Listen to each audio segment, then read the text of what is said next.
कि माँ बहन योजना के द्वारा जो औरतों को जोड़ा जा रहा है घर घर जाकर के, ऐसी फ्रॉडबाजी से हमें बचना चाहिए। बचना है हर हाल में। देखिए, कुछ पैसे की लालच दे देंगे, मानते हैं उस बात को, लेकिन हमारी जमीर को खरीद लिया जाएगा उस पैसे के बदले। सबसे पहली बात है कि मेरे जो माँ बहन अगर पर्दे और इज्जत वाली होगी तो इंशाल्लाह उसके कभी उसके बायका में नहीं जाएगी।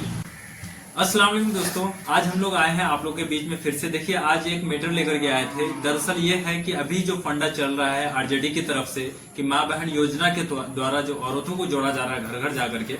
देखिए, अभी योजना बना करके सिर्फ बनाया गया है, अब उस चीज को रिलीज करने की बात कर रही है। तो उसी से रिलेटेड बात करने की इसका हो सकता है कि नुकसान पड़े लोगों को, या फिर उनको एक तरह का लालच देकर के अपनी वोट को लेकर उनकी वोट लेना चाहें। तो ऐसा अगर कुछ उनका माइंड में चल रहा है तो मैं एक ही चीज मतलब कहना चाहूंगा कि ऐसी फ्रॉडबाजी से हमें बचना चाहिए। बचना है हर हाल में। देखिए, कुछ पैसे की लालच दे देंगे, मानते हैं उस बात को, लेकिन हमारी जमीर को खरीद लिया जाएगा उस पैसे के बदले।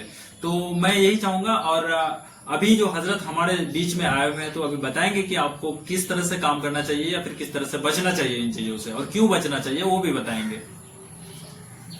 जी, सबसे पहले बात है कि आपने जो सवाल किया है माँ बहन योजना जो अभी ये लोग जारी किए हैं, तो इनसे लोगों को बचना चाहिए। और सबसे पहले बात है कि इन लोगों को ये बताना है कि माँ बहन की इज्जत को पामान करके अपने हमारे ईमान को बेच करके खा रहे हैं।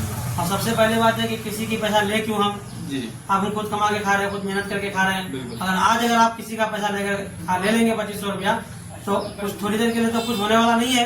चलिए थोड़ी बात मान लेते हैं कि थोड़ा कुछ काम हो भी जाएगा 2500 से लेके, तब तक होगा 1 दिन 3 दिन में खत्म हो जाएगा।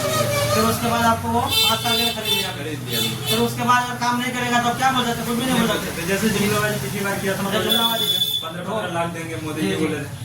तो जब एक प्राइम मिनिस्टर होकर के 15 लाख दे नहीं पाए तो ये कहाँ से दे पाएंगे पूरे साल। फिर एक तो क्या बोला है उसने कि मेरी सरकार बन जाएगा तो तब दे पाएंगे। तो उससे पहले कोई गुंजाइश नहीं है। तो क्या जरूरी है कि सरकार बन ही जाए? नहीं, वो तो नामुमकिन है। सबसे पहली बात तो बनेगा ही नहीं सरकार, इसलिए कि फ्रॉडबाजी कर रहा है, जुमलाबाजी कर रहा है। लोगों को बता रहा है कि भाई हमको वोट दो, हम 2500 रुपया देंगे जीतने के बाद।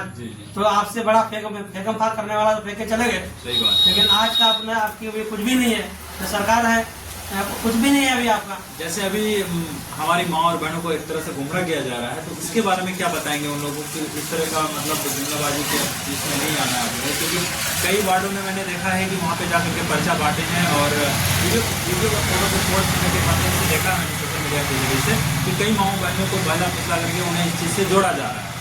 सबसे पहली बात है कि मेरे जो माँ बहन अगर पर्दे और इज्जत वाली होगी तो इंशाल्लाह उसके कभी उसके बायका में नहीं जाएगी। अगर जो इधर उधर की होगी और औरत चले जाएगी तो अलग बात है, लेकिन जो इज्जत वाली होगी वो कभी नहीं जाएगी। वो खुद को समझेंगे कि सबसे पहले बात है कि मैं किसी के पैसा को क्यों लूँ, न उसका कोई काम किया हूँ न कुछ किया भी नहीं, फिर उसकी पैसा लेने का मैं कोई अधिकार नहीं है। अगर वो हक और हुकूक के अगर समझते हुए वो पहले उद्घाट देंगे, जिस तरीके से अभी दिया जाता है। मिसाल वहाँ का माधुबन का हुआ कि थोड़ा सा अंजार रहीम साहब गए थे किसी के घर पर, उनको थोड़ा भगा दी, तो उन लोगों ने औरतों ने समझा उनके बातों को कि नहीं, ये लोग फ्रॉडबाजी करता है, 2 नंबरी आदमी है, इसके धोखेबाजी में हम लोगों को नहीं आना है। तो बहुत बहुत शुक्रिया दोस्तों, आप लोगों ने समझ गया। और देखिए, मैं यही चाहूंगा कि ये जो वीडियो है ज्यादा से ज्यादा शेयर कीजिए, ताकि हर एक माँ बहन तक पहुंच जाए, या फिर हर एक भाई चाचाओं तक पहुंच जाए, ताकि ये चीज समझ में आए कि ये सब चीज जो है बिल्कुल गलत तरीका से गलत चीज किया जाता है और हमारी इज्जतों के साथ खेलने का एक तरह से साजिश किया जा रहा है कि नहीं? तो इसीलिए वीडियो को ज्यादा से ज्यादा शेयर कीजिएगा।